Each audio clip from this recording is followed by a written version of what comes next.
Welcome to another edition of Dogs TV. The IceDogs had their third game of a 5-game homestand here, and it was the biggest one of the season with the visiting Sudbury Wolves in town. And the IceDogs, well, that's an exclamation point, I'd say, to the rest of the league. 3-0 the final over the Sudbury Wolves. They beat Luukkonen twice on a 2-on-0, Maximov and Studnicka, and then on a 2-on-1 in the third period. But shots on goal, 37-30. Stephen Dillon, with his 6th shutout of the season, passes Luukkonen for first in the OHL.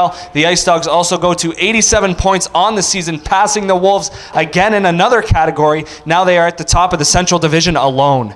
Ben, put you 2 points ahead of Sudbury in the standings here today. How much do you see this as a character win instead of just big 2 points? Yeah, honestly, I think it was our best game that our team has played the whole year. You know, it's really, like you said, the real complete game. You know, I don't think anyone was cheating for offense. Everyone was happy to have no points and win by 1. But, you know, everyone bought in. Everyone played well. Stevie played a hell of a game back there, so that always helps as well. Yeah, and do you do much do you watch their game tomorrow? Is it just hard practice tomorrow, like Billy said, post-game, and then focus on Barrie Sunday? Yeah, there's nothing we can do about them. You know, they're going to play their way for the rest of the season, and we just need to focus on our wins, you know, get as far ahead of them as possible and kind of not give them a fighting chance to come back. Yeah, talking with Akil yesterday, he said the biggest success to beat Luukkonen was to crash the net, you know, get shots, second opportunities, even though you scored on 2 odd man rushes and an empty net. How well do you feel like you executed that plan? Yeah, I know. We know he's a great goaltender. He's kind of stole them a few games against us, but we just needed to get traffic, get some shots on net, and kind of soften them up a little. And then, like you saw there, you know, odd man rushes, got to capitalize on them like we did, and it's hard to complain when you win by that tonight.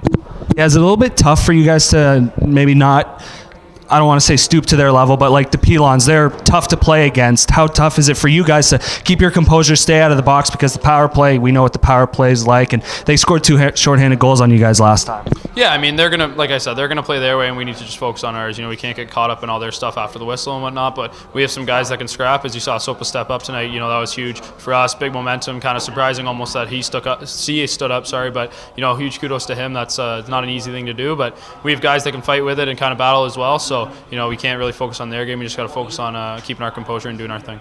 Yeah, that fight, even though it was 0-0, do you still feel like that was the turning point of the game? Yeah, for sure. I mean, you see a guy like that, you know, put his nuts on the line, kind of go against a way bigger guy and hold his own. I think he did really well. You know, it's really impressive kind of that he stood up and did that and really fired the guys up and got the crowd into it. And I think, like you said, that was a bit of a turning point for us.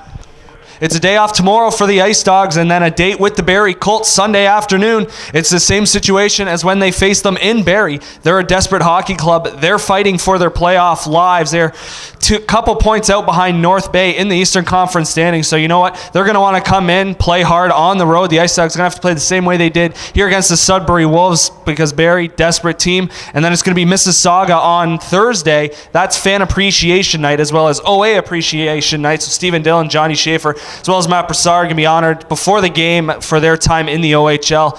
Those are the last 2 home games. Then it'll be a road trip to Barrie and North Bay to finish off the 2018-19 regular season. For Dogs TV, I'm Reese Dumaney.